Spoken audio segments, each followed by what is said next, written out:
Sebenarnya mau nyambung juga apa yang dibilang sama Riko. Kita tuh sebagai istri kadang-kadang sering banget diandalkan sama suami untuk ngurusin kestabilan rumah tangga ya. Maksudnya dari segi kebersihan, kecukupan nutrisi setiap anggota rumah tangga, anggota keluarga, sampai kesehatan emosional dari masing-masing anggota keluarga. Tapi kita semua nih ya jadinya gitu loh. Sebenarnya sih kita sih ya oke-oke aja sih.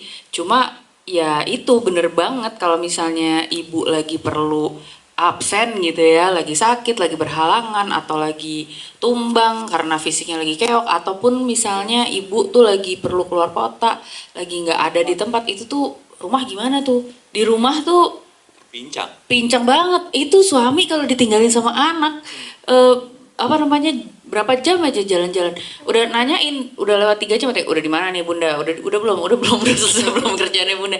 Jadi udah mulai cerewet karena mereka juga udah mulai mati gaya, mat gay.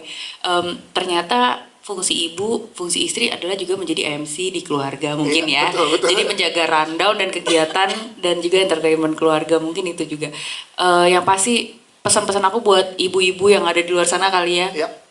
Semangat. Aku tahu kita semua itu sangat penting buat keluarga kita masing-masing. Mari kita menjaga kesehatan mental maupun fisik masing-masing karena kita memang diandelin banget sama keluarga. Dan semoga dengan nonton film ini kita jadi bisa menginspirasi suami masing-masing untuk mau mengambil peran lebih banyak dalam bonding sama anaknya. Jangan cuma jadi tanggung jawab kita aja, tapi juga gimana caranya si anak juga bisa lebih deket lagi sama bapaknya.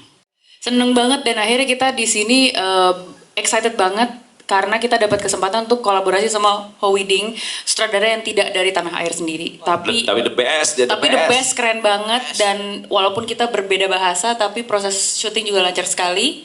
Dan yang keren adalah ternyata kolaborasinya nggak cuma yang internasional ya, tidak hanya bersama sutradara Howiding, tapi juga sama DOP atau kameramen, siapa nama kameramen? Gue lupa. Si Tek. Ya Allah, tuh nama juga satu silabus.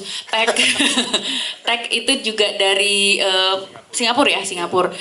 Menurut aku ini menarik banget teman-teman karena ini udah menunjukkan satu fakta yang perlu kita apresiasi bareng-bareng. Bagaimana filmmaker Indonesia sudah bisa berkolaborasi dengan filmmaker regional atau internasional dengan sangat mudahnya. Berarti kan itu menunjukkan sebuah skill dan kompetensi yang sudah par atau udah sama gitu, udah bisa nyambung, udah bisa incun, udah bisa kerjasama dengan mudahnya dengan itu. Dan aku denger kayaknya Widing seneng banget syuting, you really like shooting in Indonesia. At one point dia bilang dia so happy syuting sama aktor-aktor Indonesia karena dapetnya Ringo sama Ali yang jago-jago banget langsung jadi. I think he feels so